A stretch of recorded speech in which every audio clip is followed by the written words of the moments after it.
የኢትዮጵያ ቃለ ሕይወት ቤተክርስቲያን የመንፈሳዊ አመራር ስልጠና ለደቀ መዝሙር አድራጊዎች፣ መጋቢያንና አስተባባሪዎች ተሰጠ።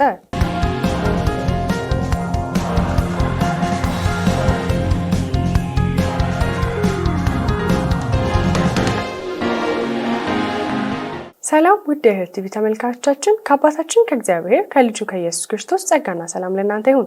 የዕለቱን መረጃዎች ይዘንላችሁ መጥተናል። ከመረጃዎቹ ጋር አብሬያችሁ የምቆየው እኔ ቱሚን ብርሃኔ ከመላው የሕይወት ቲቪ ስቱዲዮ ባለሙያዎች ጋር በጋራ በመሆን ነው። አብራችሁን ቆዩ። የኢትዮጵያ ቃለ ሕይወት ቤተክርስቲያን የመንፈሳዊ አመራር ስልጠና ለደቀ መዝሙር አድራጊዎች፣ መጋቢያንና አስተባባሪዎች ተሰጠ።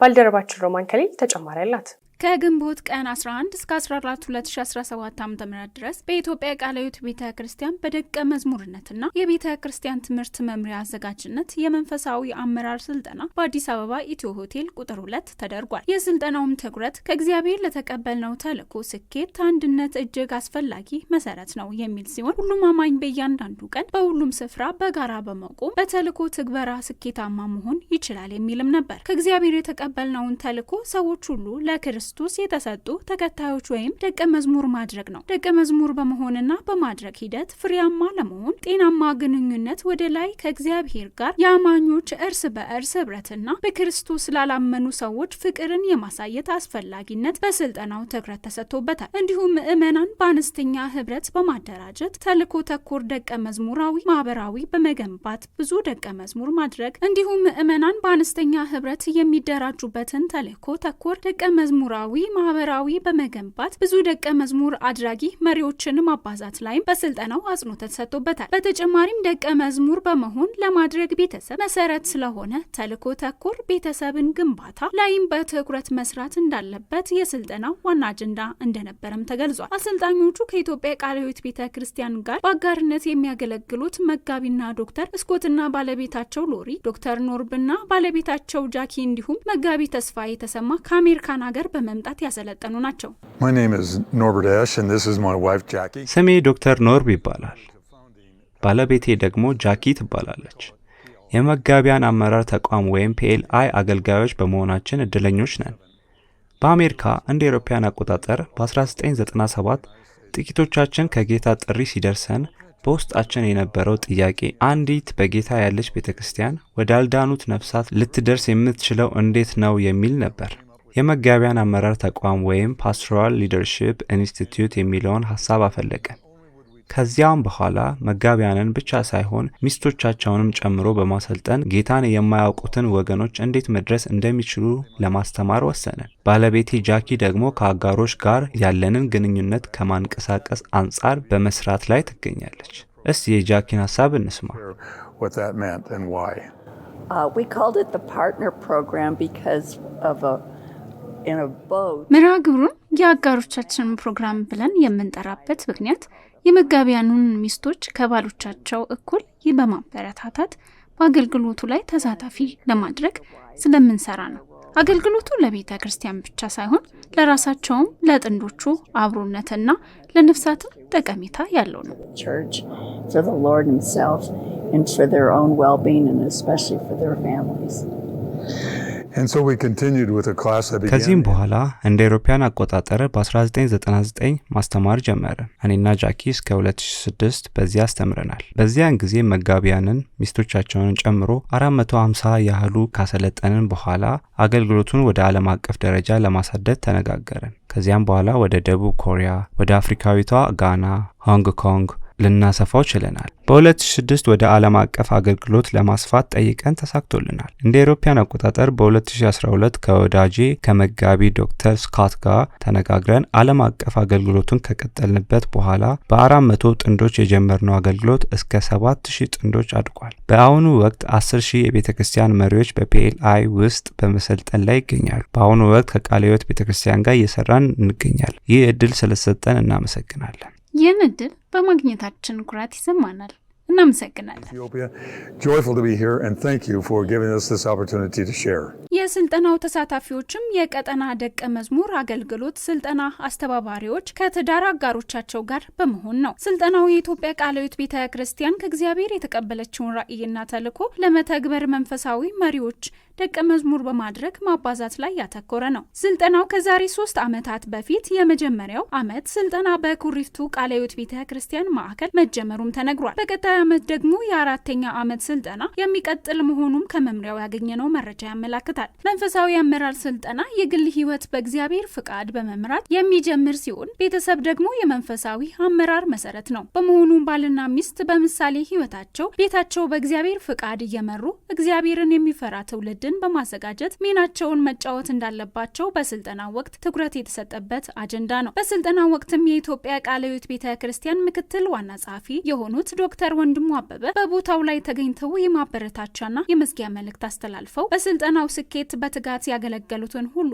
አመስግነዋል። እናንተም ውድ ጊዜያችሁን ሰውታችሁ ወደዚህ በመምጣት ይህንን ጊዜ ውብ እንዲሆን ለከፈላችሁት መስዋዕት እና ለመሰጠታችሁ ጌታ ይባርካችሁ ለማለት ወዳለው በቤተክርስቲያን ስም በተለይም ደግሞ እህቶቻችን ባለቤቶቻችሁ በእንዲህ አይነት ሁኔታ በእግዚአብሔር ፊት ቁጭ ብለው ከብዙ ባተሌነት ኃላፊነት ብዙ ጊዜ እኛን እያጡ አሁን ባለቤቴ ምን አይነት ህመም ላይ እንደምታሳልፍ ይገባኛልና ከሚያሳልፉበት ትንሽ አረፍ ብለው ደግሞ የእግዚአብሔርን ቃል እንዲማሩ እኛ የምናያቸውን አንዳንድ ፈታኝ ሁኔታዎች ደግሞ አብረው እንዲያዩ እግዚአብሔር ሁኔታ ስላመቻቸ ከልቤ ጌታን አመሰግናለሁ። ክብር ለአምላካችን ለእግዚአብሔር ይሁን።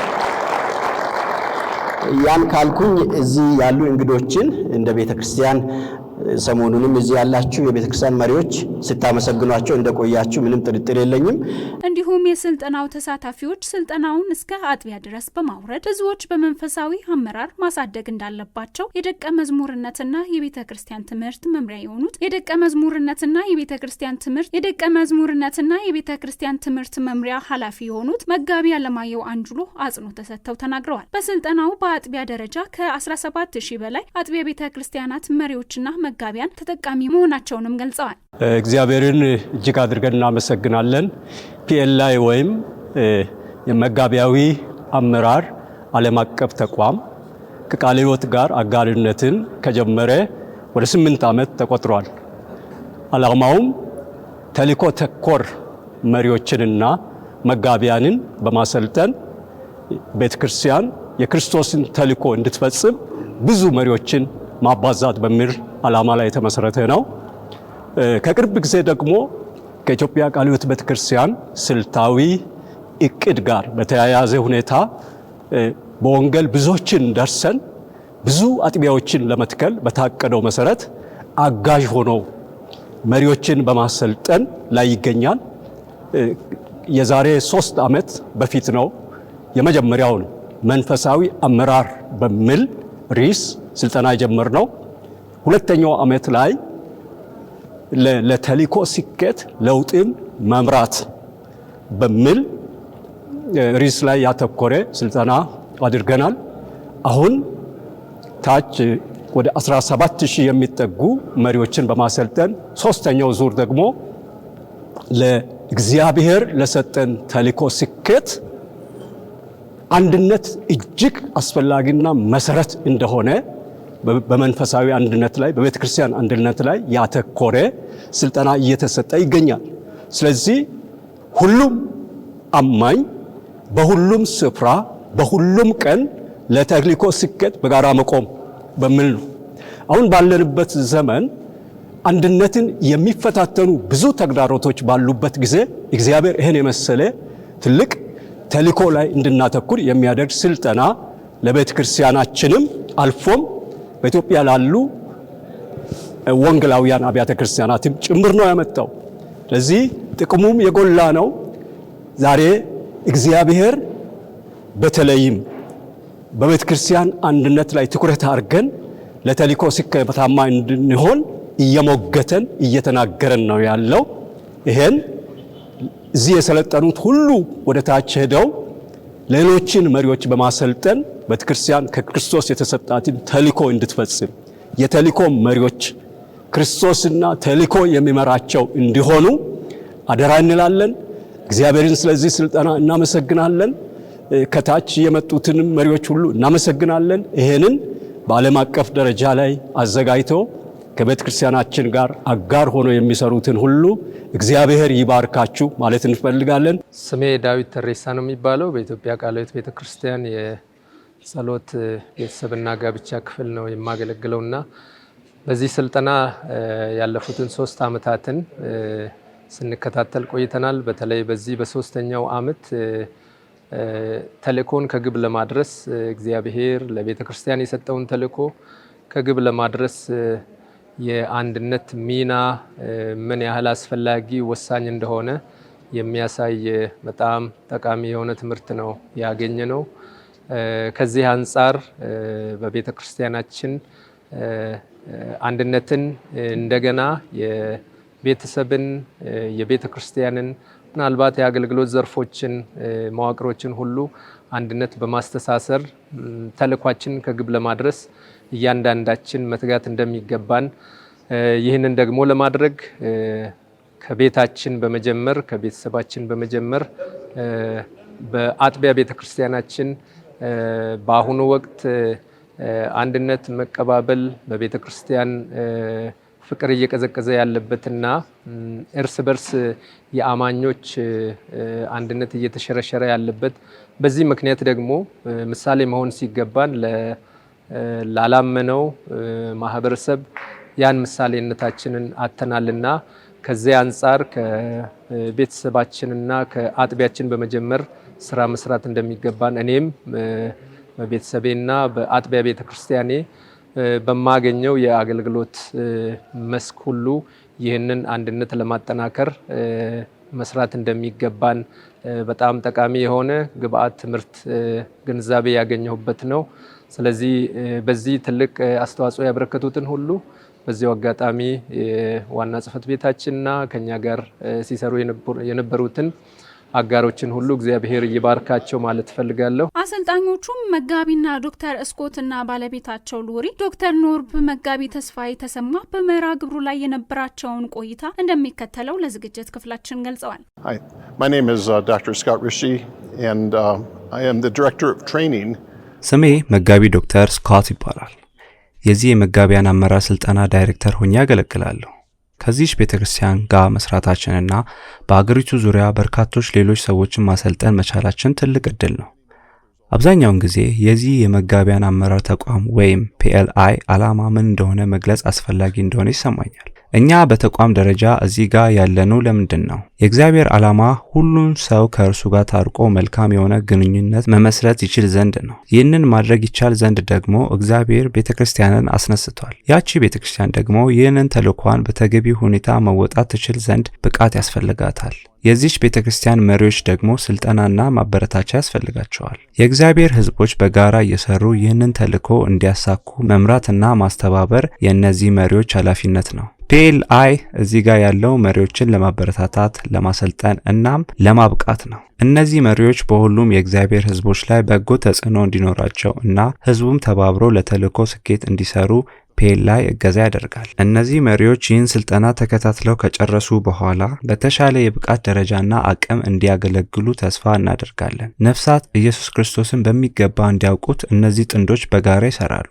እነዚህ ባልና ሚስቶች አብረው ስልጠናውን እንዲወስዱ ማድረጋችን አብረው እንዲያድጉና አብረው እንዲያገለግሉ ይረዳቸዋል። ጠንካራ አመራሮች ጠንካራ አገልግሎትና ስኬታማ ግንኙነት ይኖራቸዋል። ባልና ሚስት እርስ በርስ እንዲሁም ከልጆቻቸው ጋር የሰመረ ግንኙነት ይኖራቸዋል። ከቃለ ሕይወት ቤተክርስቲያን ጋር ይህንን የአጋርነት እየሰራን እንገኛለን። በዚህም እግዚአብሔር በእኛና በእናንተ ይጠቀማል። And to be able to be a part of what God is doing in this nation. And just grateful for you and for however God is using you as well. ስሜ ዶክተር ተስፋዬ ዘለቀ ተሰማ እባላለሁኝ። የምኖረው አሜሪካን ሀገር ውስጥ ነው። የሳን ፍራንሲስኮ ያለች ቤተክርስቲያን ውስጥ ፓስተር ሆኜ ያገለግላለሁኝ። በተጨማሪ ደግሞ ከዚህ PLI ከሚባለው ድርጅት ጋር አብሬ እሰራለሁኝ እንደ ትሬነር ሆኜ ማለት ነው። እንግዲህ ባለፉት 3 ዓመታቶች ወደ ኢትዮጵያ እየመጣን ይኸውና የቃለ ሕይወት ቤተክርስቲያን መሪዎች ትሬን የማድረጉ እድል ስለገጠመን በጣም ደስ ይለኛል። ከዚህ ድርጅት ጋር ረዘም ላሉ ዓመታቶች አሜሪካን ሀገር እዚህ ከመምጣቴ በፊት ማለት ነው ነጮች ፓስተሮችንም እንዲሁ ትሬን በማድረግ አግዛለሁ ማለት ነው። ፓስተሮችን ቤተክርስቲያናትን በተለይ በተልእኮ ላይ ፎከስ እንዲያደርጉ እግዚአብሔር ጥሪ ላይ እና የእግዚአብሔር ሐሳብ ላይ ፎከስ እንዲያደርጉ ለማድረግ ቸርች ቤተክርስቲያኖችንም እንደዚሁ በዛው አቅጣጫ አንድ ሐሳብ አንድ መንገድ ይዘው እንዲሄዱ ለማድረግ የሚጣረው ማለት ነው። የፒኤልአይ ዓላማውን የፒኤልአይ ትሬኒንግ ዳይሬክተሩ ሲናገር ሰምታችኋል። ባጭሩ በጣም ደስ ይለኛል ወደ ኢትዮጵያ በመምጣቱ የፒኤልአይ ፕሮግራም በጣም ደስተኛ ነኝ። ምክንያቱም እግዚአብሔር ይመስገን አብያተ ክርስቲያኖቻችን በአሁኑ ጊዜ በጣም እየበዙ እየሰፉ ያሉበት ጊዜ ነው። ከአሜሪካ ነገር ጋር ሲወዳደር ዛሬ ኢትዮጵያ ውስጥ አብያተ ክርስቲያናት በጣም ሰፊ ትልልቅ እየሆኑና ሰዎችም ደግሞ ወደ ጌታ እየመጡ ባሉበት በዚህ ሰዓት ይሄ የደቀ መዝሙርነት ትምህርትና የሊደርሺፕ ትምህርትና የተልእኮ ጉዳይ ዋነኛና መሰረታዊ ነገር እንደመሆኑ መጠን እሱ ላይ ፎከስ ማድረግ መቻላችሁ መደረጉ በጣም አስፈላጊ እንደሆነ ስለማስብ ነው። አሜሪካኖች የሚሉት አንድ አባባል አላቸው። ማይል ዋይድ አን ኢንች ዲፕ ይላሉ። እንደዚህ ቢሰፋ ጥልቀት ከሌለው ምንም ትርጉም የለውምና መብዛቱ ጥሩ ነው። እግዚአብሔር ይመስገን አብያተ ክርስቲያናት እያደጉ ነው አገራችን ውስጥ። ግን ጥልቀት እንዲኖራቸውና ዴፕት እንዲኖራቸው የሚሰጥ ትሬኒንግ ነው ይሄ ትሬኒንግ እና መሪዎችንም ትሬን ያደርጋል፣ ቤተሰቦችን ትሬን ያደርጋል፣ እንደገናም ደግሞ ምዕመናንን ትሬን የሚያደርግ ነው። ደቀ መዛሙርት ማርጎ ደግሞ ለተልእኮ የሚያሰልፍ ነው። ስለዚህ በጣም ደስ ይለኛል። በተለይ የቃለ ሕይወት ቤተክርስቲያን በዚህ ውስጥ በመሳተፋችሁ ብዙዎች ትሬን እያደረጋችሁ ስላላችሁ ጌታ ይመስገን። በመርሃ ግብሩ ላይ ተሳታፊ ለነበሩ አካላት የሰርተፊኬት ስጦታና ለአሰልጣኞቹ የፍቅር ስጦታ ከኢትዮጵያ ቃለ ሕይወት ቤተክርስቲያን ምክትል ዋና ጸሐፊ ከሆኑ ዶክተር ወንድሙ እጅ የተቀበሉ ሲሆን የቡራኬ ጸሎት በማድረግ መርሃ ግብሩ ተጠናቋል። የኢትዮጵያ ወንጌላዊት ቤተክርስቲያን መካነ ኢየሱስ በልጆችና ወጣቶች አገልግሎት መምሪያ የተዘጋጀውን ወጣቶችን ለመሪነት የማዘጋጀት ስልጠና በሆሳና ከተማ ተካሄደ።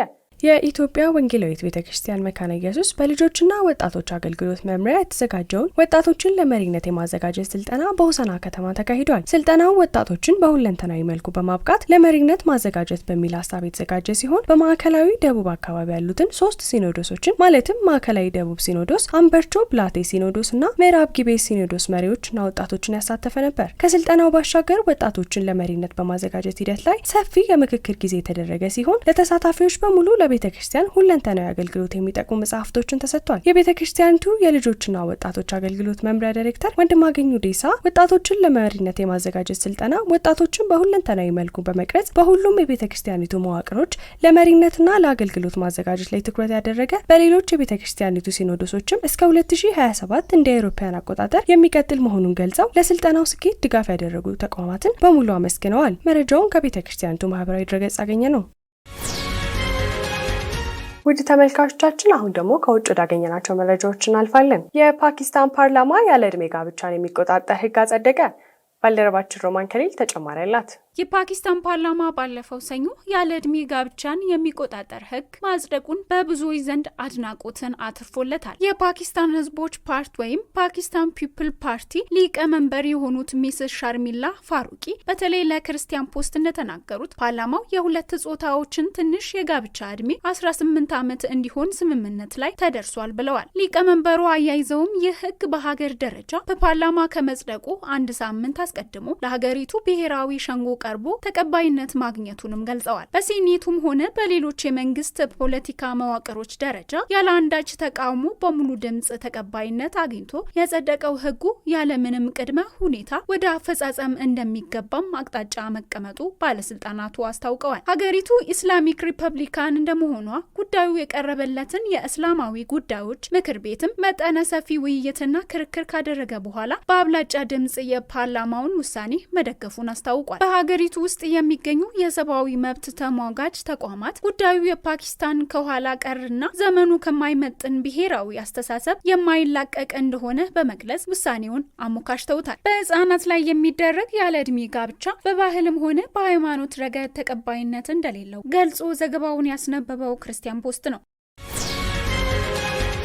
ውድ ተመልካቾቻችን ለዕለቱ ያዝንላችሁ መረጃዎች ይመስሉ ነበር። ከመረጃዎቹ ጋር አብራችሁ የቆየሁት እኔ ቱሚን ብርሃኔ ከመላው የህይወት ቲቪ ስቱዲዮ ባለሙያዎች ጋር በጋራ መሆን ነው። ከቀሪው የህይወት ቲቪ ፕሮግራም ጋር መልካም ቆይታ